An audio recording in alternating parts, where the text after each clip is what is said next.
സ്വാമി പൂജ ചെയ്യാനായിട്ട് തുടങ്ങി.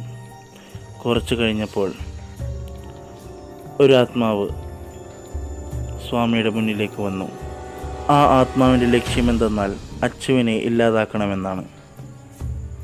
ആ ആത്മാവ് 24 വർഷങ്ങൾക്ക് മുമ്പ് നടന്ന ആ സംഭവങ്ങളെല്ലാം പറയാൻ തുടങ്ങി. ഫിമയും ജോബിയും ഈ വീട്ടിൽ താമസിച്ചതാണ്.